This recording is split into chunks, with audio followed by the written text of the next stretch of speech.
Si je pars de mon métier de conteuse, mon travail, c'est d'utiliser une parole qui n'est pas que dans le réalisme, puisque justement la parole de conte passe par le poétique, la métaphore, et permet de dire autrement les choses. En ce qui concerne le spectacle Peau d'âme, il y avait d'une part le fait que j'avais interviewé une personne réelle, qui s'appelle Angelita Bettini. Il y avait le fait que je n'avais pas vécu la guerre, donc je ne pouvais pas en parler moi en tant que témoin. Et il y avait le fait que je ne voulais surtout pas rester dans un récit historique et réaliste. J'avais donc deux écueils à éviter. Il y avait d'une part le fait que je devais un très grand respect à Angelita. Il fallait qu'elle se retrouve dans mon texte, dans mon propos. Il fallait qu'elle s'y retrouve, elle. C'est pourquoi, quand elle m'avait dit « J'espère que votre Angèle se comportera d'une façon digne », je sentais qu'elle ne me connaissait pas et qu'elle avait quand même un peu d'appréhension. Elle ne savait pas ce que j'allais faire avec cette interview d'elle. Et le deuxième écueil, c'était par rapport aux familles juives qui avaient été profondément blessées pendant la guerre. J'avais peur qu'ils pensent que je romantise.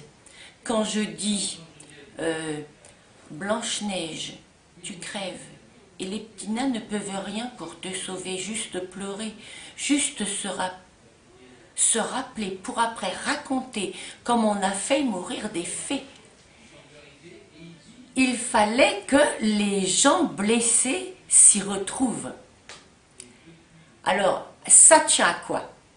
C'est ça que je ne sais pas. Je pense que ça tient à ma sincérité, à la sensibilité et au respect profond que j'avais de cette histoire. Si bien que toutes les fictions que j'ai apportées et toute la matière onirique que j'ai apportée pour traiter de réalités historiques que j'avais lues, soit dans les archives de Mende, soit dans le livre de Mechtil de Gilsmer, soit dans la vidéo où je voyais les compagnes d'Angelita raconter la grève des mères, raconter le départ des Juives, je les ai traitées de manière onirique, ce qui permet non pas de nier la réalité, ça permet de la dire autrement, de traiter aussi l'émotion et le profond ressenti de ces femmes. La réalité ne suffit pas pour dire les choses.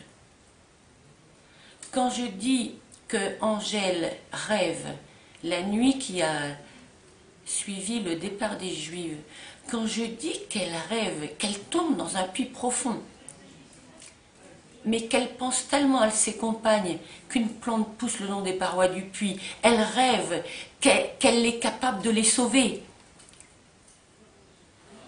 Je dis plus profondément et plus vraiment les choses que de dire seulement elles ont été anéanties quand les femmes juives sont parties. Mais ça ne m'empêche pas de raconter avant comment elles ont fait un barrage avec leur corps pour empêcher les gendarmes de passer.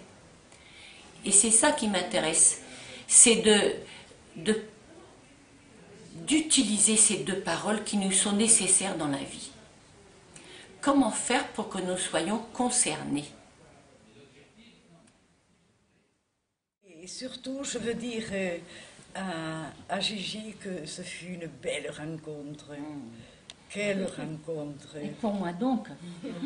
Alors vous allez voir, c'est ce que je vous ai dit succinctement, il n'y a pas tout, il y a un peu de ça, beaucoup même, et puis c'est une conteuse exceptionnelle.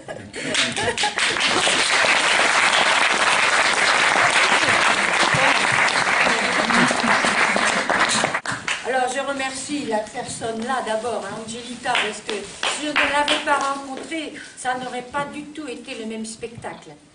Hein, C'est vrai. j'ai été nourrie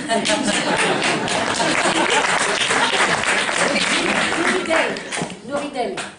Larentelle nourrie d'elle. Et là maintenant, je suis allée rejoindre la mémoire du monde. Voilà, la mémoire du monde. Alors,